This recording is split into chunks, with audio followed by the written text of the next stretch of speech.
Common Side Effects is the latest entry into the world of weird and offbeat animation, often featuring crazy conspiratorial and even mythological themes. It's a show about our own society, one that milks its people for every penny they have, particularly through medicine and general medical care. This world becomes forever changed when the lead character, Marshall, discovers a blue psychedelic mushroom growing in Peru, one that has the ability to heal any injury or ailment and even bring back the dead. This is a game-changing development that would ruin the entire medical industry as it stands, which is built on prolonging suffering and even creating more suffering in order to keep selling medical products for as much money as possible. Much of the show is just this epic adventure of one man as he goes across the country trying to find a way to safely grow more of these mushrooms while avoiding the DEA and big pharma agents. But the story itself is much deeper than just its adventure, with these mushrooms seemingly connecting Marshall and others to some sort of spiritual guiding force for humanity. So let's break down the story, its crazy themes, the real-life inspirations, and where it might be headed with the announcement of a second season. The premise of the show makes itself clear in the opening moments of the pilot, with a big meeting for a leading pharmaceutical company called Rudicles discussing the numerous crazy side effects of one of their drugs, trying to justify them as ultimately not so bad. Marshall crashes this panel, demanding to know why Rudicle is poisoning the earth with the runoff from its medicine production. This sets the stage for the world Marshall lives in, one where people are squeezed for every bit of cash they have while only receiving the illusion that their life is getting better. Marshall's problem isn't just how this company hurts the environment, but it's an example of how they have started to hurt the entire world, even beyond human society within their industry. But now, Marshall has a plan to uproot this entire industry thanks to the blue mushroom he discovered while exploring Peru,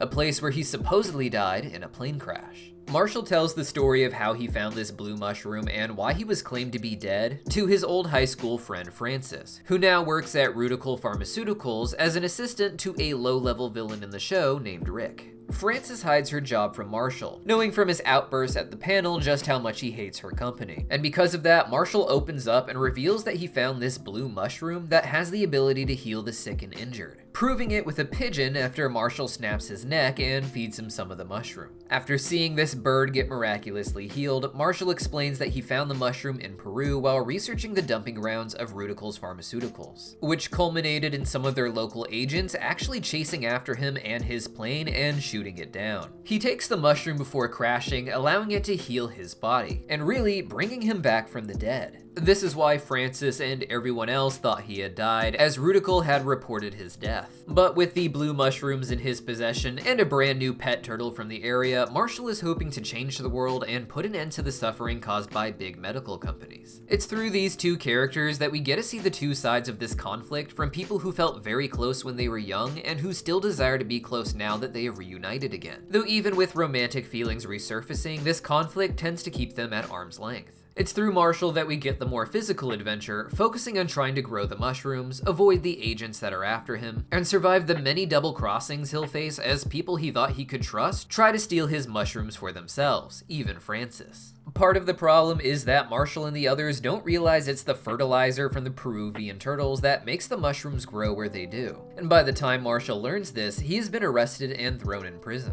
Here, he has to purposely poison himself to fake his death and then use his blue mushroom to come back from the dead and escape through the morgue, only to get betrayed again by his friend Hailey when she wants to start selling his mushrooms recreationally instead of just to people who actually need to be healed. Marshall does have emotional moments, but most of them are tied to Francis, who ends up being something of an antagonist in many ways, working for the pharmaceutical company that's trying to take Marshall down. This conspiracy against Marshall goes all the way up to its leading board member, the real antagonist, Jonas Backstein, who is even working with the government to have Marshall arrested and killed, though Frances is ultimately a victim of this system as well. Frances works for Rudicles and technically has a decent job, but she's drowning in debt. A lot of this comes from her mother with dementia, who she struggles to keep in a nice nursing home facility for her final years, with insurance trying to stop the funding and leaving no place for her to go. As Marshall describes in episode 1, however, the system isn't just sick for the medical industry, but every level of the system actually tries to take advantage of people in the same way. Frances isn't just struggling with insurance and medical payments thus, but she also took on a huge college debt to get an education she needed for a job that doesn't quite cover what it takes to live in a supposedly wealthy society. She's being milked for everything she has, all because she decided to do what the system required of her. She graduated high school, then got debt in college, then took a big job at a company, and yet she still struggles. She doesn't know what it means to not worry about whether or not she'll lose everything soon. Marshall, meanwhile, deemed the system too immoral not to exploit, so he found a hack in a lottery and won $11 million to fund his research and travels, all with the intent to try and fix the system no matter the fallout. Marshall's a character we learn very little about as far as his history, with it mostly just being dotted with crazy people with similar lives to him, but with shadier intentions that end up betraying him. Frances, meanwhile, is the one with the emotional connections. She has a boss who needs her, a boyfriend who's invested in their relationship, and an aging mother who relies on her entirely. All of these people do show signs of caring for them, but they also end up using her even if they don't mean to, such as her well-meaning mother with dementia. Frances believes in the miracle cure of the blue mushrooms revolutionizing the world, but whenever she's not with Marshall, she's being fed the narrative that the system of pharmaceuticals is an ultimate net positive in the world, and that whatever good the mushroom can do can be done through that business structure, and really should be. The show starts with Frances just wanting to reconnect with Marshall, but she begins secretly sending the information of the mushroom to her boss while hiding her job from Marshall so that she can perhaps get a big promotion for bringing this miracle cure to the world. She knows the effects of the blue mushroom after giving it to her mother and seeing her dementia vanish and her memories return, as well as her youthful joy. But she's also being bombarded with the information of the good the industry has done, so she can't see just how bad it would be for this miracle drug to not end up in the hands of the people. This works at first, and when Marshall is arrested, Frances manages to get the mushroom to her lab with attempts to resynthesize its compounds. From this, she gets a promotion, gets a lot of money, and begins to feel safe, even making expensive purchases, but she begins to feel hollow as a result. And this ends up just not working out for her anyways when her research unit gets shut down entirely and her job lost, all because this fake compound of the blue mushroom seems to be causing deaths. At this point, Marshall has been arrested and managed to escape by faking his death, with him setting up a compound with Hailey and other allies to start distributing and growing the mushrooms. Even this seemingly more natural approach, however, becomes corrupt when Hailey and her gang want to sell the mushroom as a drug. This is a problem for Marshall, who isn't even sure they should be giving it out for every single medical issue, as they don't actually know its long-term effects. This all led into the final episode where this compound was raided and ultimately destroyed by the DEA, with Marshall getting away with his turtle, Frances quitting her new job that she manages to get after losing her old one, and the two being drawn together by visions given to them by the blue mushroom so that they end up together again. They had a lot of struggles and differences, with Frances essentially betraying Marshall instead of just waiting for him when he is in prison and assisting him. But all of this seemed to be the plan from some greater entity that wanted them to come together and have something like a happy ending.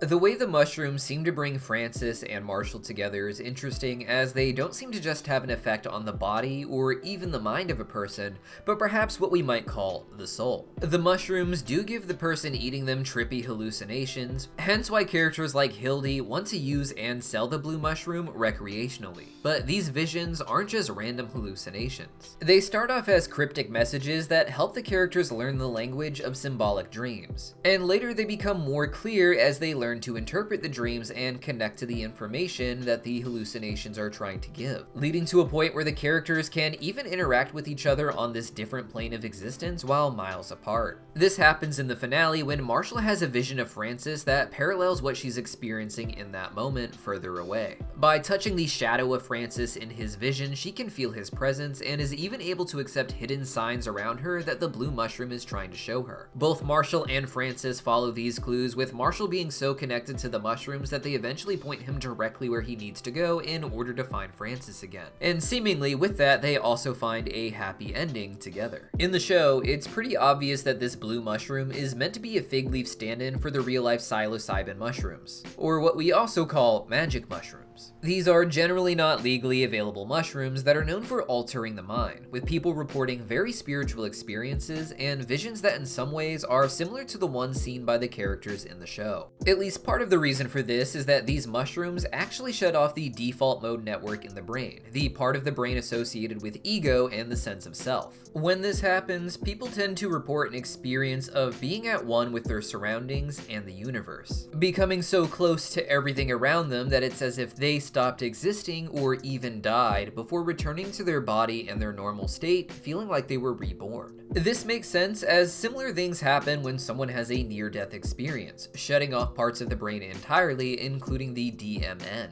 Additionally, people using psilocybin mushrooms report visions and dreamlike experiences, often guided by other entities that seem to align them with a positive path for their life. Studies and experiments have even been done and are being conducted today to use this process for therapy, helping people let go of trauma and reorient their lives. The show makes it clear that it's against the medical industry as it is, focusing on the many side effects that medicinal products can have, the way it leaves you broke and yet still sick. The story of the show with its blue mushroom is essentially the popular conspiracy theory of our time that there has been perhaps numerous cases of miracle cures that have been discovered, but that are purposely hidden by big pharma corporations and even the government, with even psilocybin mushrooms being presented as a miracle cure in these conspiracy theories, because more money can be made giving people prescription pills. The point of the show is that while the people are made physically sick, the world itself is spiritually sick because of the people in power. And because of that, these mushrooms don't just heal the body, but also the mind or soul. Like with psilocybin mushrooms in real life, the visions given by the mushrooms in the show seem to give the characters messages they need to hear in order to align them on a better path for themselves. These hallucinations are generally guided by tiny men who don't talk with voices, but who create cryptic images that the characters interpret in a way that leads them to where these little beings want you to go. In the show, these visions do this with a sense of prophecy, not like they are just helping people, but leading them to events only the mushrooms can foresee. The very first of these visions that we see came not from one of our human characters, but from the pigeon Marshall killed to prove that the mushrooms can work. In this vision, we get a lot of foreshadowing of what is seeming to come in the series, things we start to establish near the finale. The hallucination of the pigeon jumps back and forth between large-scale cosmic imagery of the universe and the smaller parts of existence that the pigeon understands. It goes first from images of space, perhaps the universe being created even, to a network of trees all seemingly connected by their branches. It jumps from this image of the earth to the image of a brain showing all these different neurons connected as well, trying to get you to think of the earth as one giant brain where everything can be connected. Then it jumps to the sun, perhaps even its birth, because it then jumps to the birth of the pigeon, the image of its egg meant to look like the sun floating in space before it eventually cracks open. During this, we see the pigeons again, the seeming hive mind, and then we see just one neuron, one important one that transitions to the earth. This entire vision hints at the idea of the show building up to this mushroom connecting all of humanity in a hive mind, with the earth perhaps being just one neuron itself in an even bigger hive mind that they could be a part of in the universe one day. When Marshall first took the mushroom himself to survive the plane crash in Peru, he also saw what appeared to be the birth of the universe paralleled with the birth of himself, with his own life flashing before his eyes. This once again foreshadows that the Earth and humanity are at their own rebirth, about to be reborn as something new because of this mushroom. However, it also ends with the additional foreshadowing of one of these tiny little men having their head open up and revealing a glowing flower-like object inside. This is meant to foreshadow Marshall's own journey of having his brain opened up and turned into something even more beautiful, though it's also something cosmic and horrifying to him as well. This symbolism is obvious, but a lot more vague than the visions that Marshall will later have, such as in the finale when these tiny men just point exactly at the billboards telling him where he needs to go. This hints at Marshall not just becoming more attached to this spiritual realm over time, but getting better at understanding the clues that are being given to him on a subconscious level, allowing him to eventually see them much more clearly in the finale. The scary thing about this is that Marshall seems to be trusting their motives on this because of the good places that they have managed to lead him. And in the finale, this idea is really reinforced when it leads him directly to Frances, the woman he clearly is falling in love with. At this point, Frances had been fired from one job and then quit another because she couldn't handle all the selling out that she had to do to get these positions. It is in this low moment that Marshall is able to reach out to her, even if just subtly, through one of his his visions. And it makes it seem like Francis's betrayal was always part of the mushroom's bigger plan.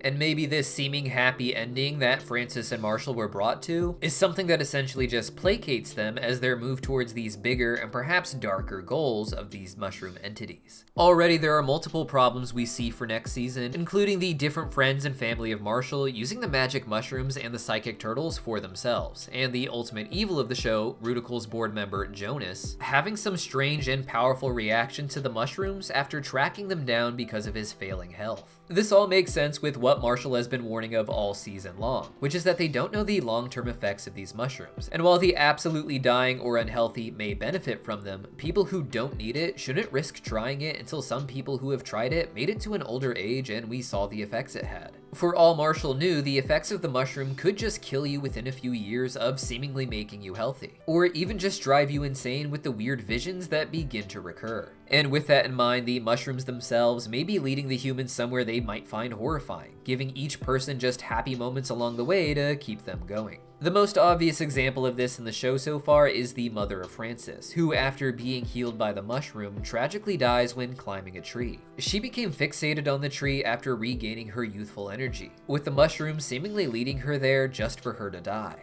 She was already at an old age and death was perhaps not far off, but with the help of the mushroom, she could have perhaps lived a lot longer. Marshall and Francis thus seem to be in the middle of that same story, being brought to each other and experiencing the high of their reunion, the same way that Francis's mother felt the high of being young again, only for them to later be led to their demise, walking them right off of a cliff or out of a tree, if you will. But even this does seem to be for an ultimately good reason.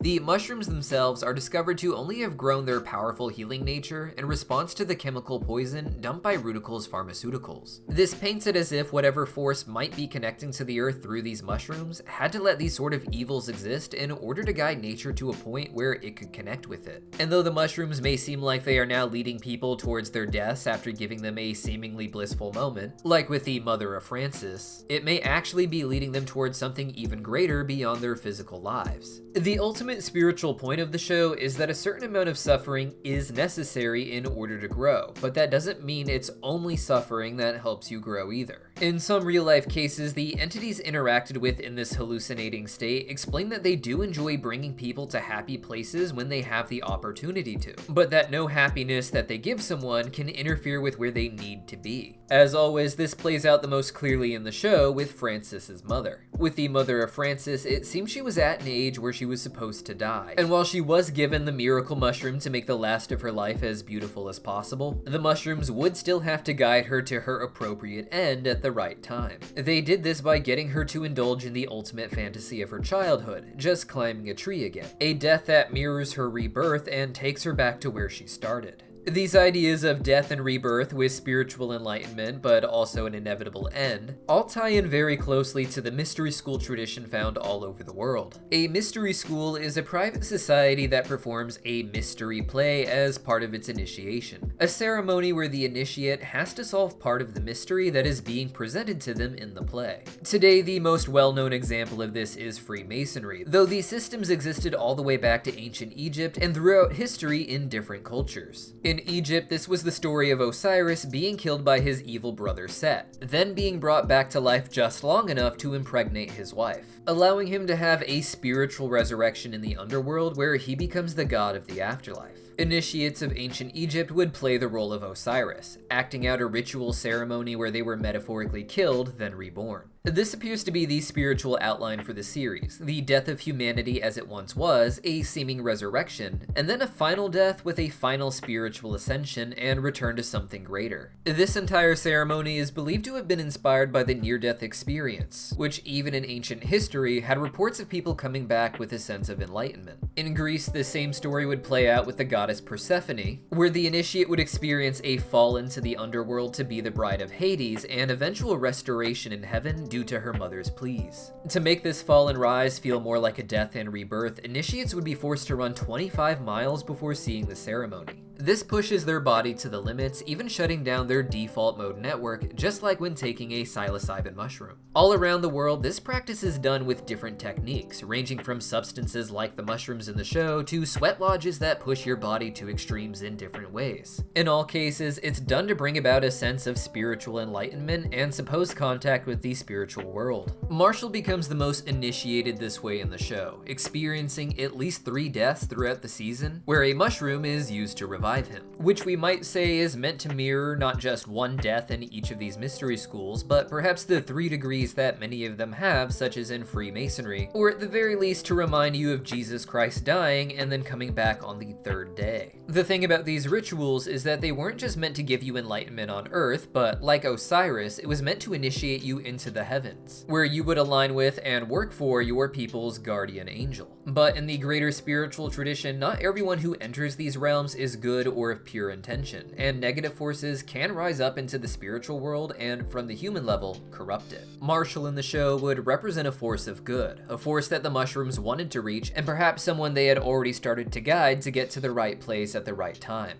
Marshall had already probably used psilocybin mushrooms himself, and though not as powerful as the blue mushroom, it is through these that he likely would have gotten the initial influence that led him eventually to Peru. He represents those among the first angels to enter the higher realm and start bridging the gap between this world and his own, similar to Osiris as the first god of the afterlife. Meanwhile, the board member Jonas represents an evil force that unfortunately was initiated as well. After years of hiding real cures from others, Jonas needed to find the mushrooms for himself after every other alternative had failed him. And when he finally gets the mushroom, his vision hints at something a lot darker than what the others saw. After eating his mushroom, Jonas has a vision where he coughs up the medication and years of synthetic poison, rejecting everything in his body that had become fake and was rotting him from the inside. This parallels his spiritual journey where he's also letting go of everything fake and synthetic inside of him. But with so much evil and fakeness inside of him, it seems that he's giving birth to some sort of monstrous entity that is made up entirely of his negative energies. At the end of the episode, the little men will indicate that they are now the ones controlling Jonas on the earthly plane, but even they seem to stand in fear and awe of the strange monstrosity that Jonas ends up coughing up. Even with that fear, however, this all seems to be part of their greater plan, as the only reason the mushrooms developed the powers they did, as we said, was because of the resistance they developed to the natural evils that Jonas had polluted the earth with. This monstrous creation of Jonas will undoubtedly poison this spiritual plane in a very similar way. This shadow of Jonas will undoubtedly want to control this realm for himself the same way Jonas did on the earth below, shutting out others so he can receive profit. After all, from this mushroom vision world, people can connect, and more interestingly, they can be manipulated. From up on this level, Marshall was manipulated into manipulating Frances, who was able to see the signs around her and run off to look for him, due to him being able to reach out and actually touch her on this hive mind plane. Jonas's goal on Earth never seemed to be to get the mushrooms to the public, but more so to get them for himself and then dispose of them, so that no one else can use their healing properties and everyone will have to buy his medicine. After learning about the connection to a hive mind, he would want to keep others out of this place that could influence the world away from his control, something that may seem hard to do with so many people getting access to this place. Marshall and Frances have a strong connection to this hive mind now, and there are endless other people that they were able to help at the compound before getting shut down that are probably going to be there as well. There's also Marshall's creepy half-brother who has ordered a ton of the magic turtles for who knows what, as well as Hailey, Marshall's sometimes ally, sometimes enemy, who has poured a bunch of the essence of this mushroom into people's drinking water, as well as Rick starting his own company selling synthesized mushroom as a food seasoning that's gonna be made to the public. These may not all work in the same way that the mushrooms do when taken naturally, leading perhaps to spiritual death instead of rebirth, something perhaps hinted at in the supposed failures of the trial Frances had going without the turtle fertilizer. But if it does work, that just means a lot of ignorant people suddenly being initiated into this upper realm where they could still be manipulated. If the shadow of Jonas seizes some form of power on the other side, he could essentially unionize the people there and manipulate them from one step ahead, keeping himself in a position of power in that realm just as he had in the physical realm. Using this upper realm, he can manipulate the future towards his goals, keeping others ignorant of the knowledge of this place and becoming essentially the god of the world. But like with the runoff from his drug company leading to the evolution of even more powerful mushrooms, the work of Jonas in the upper world will likely just lead to humans developing creating an even stronger and more pure hive mind in the end. One that comes with a lot of death and sacrifice, but one that is ultimately for the greater good.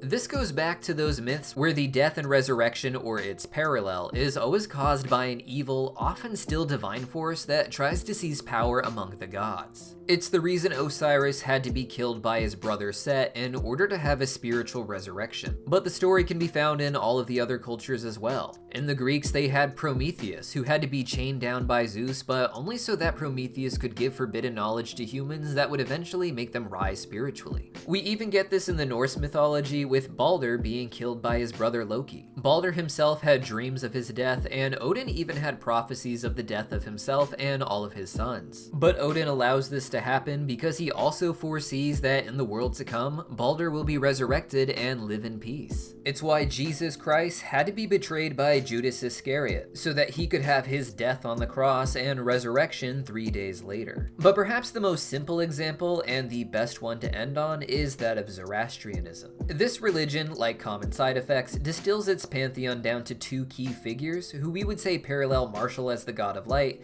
and Jonas as the god of darkness. In Zoroastrianism, the ultimate god of good is called Ahura Mazda, and due to his power of foresight, he is able to foresee the rise of an evil god, Ahriman, but also the way to defeat him. He does this by creating the earth and making it seem like this is a world that he cares about. This causes the god of darkness to follow him into that creation and become trapped in a battle there. This makes the god of evil think that the god of light is falling into a trap by letting the dark god into this world, but ultimately the trap is for the dark god himself. Marshall, of course, isn't doing this himself, but as one of the first people to take this mushroom and enter this spiritual realm, I believe that he is being used by the actual force controlling the mushrooms to ultimately set the trap for Jonas, turning him into something that ultimately helps the world through his poison. But what do you guys think? It was a wild season, and there's a lot of ways this could go for season 2 and beyond, with all the different subplots that they set up in the finale. The world started out rather small at the beginning of this season, but with all the new threads the finale set up, it seems like it's gonna get more epic with each season. If you like this kind of mythological breakdown, be sure to subscribe here and maybe join our memberships program to fund the longer videos like this one. We release a lot of our videos early there. Like right now we have a 20-minute breakdown of the Hercules movie and the surprising real-life mythology behind it. We also recently made public our Gravity Falls and Atlantis breakdown, so if any of those interest you, be sure to check them out as well. See you guys next time.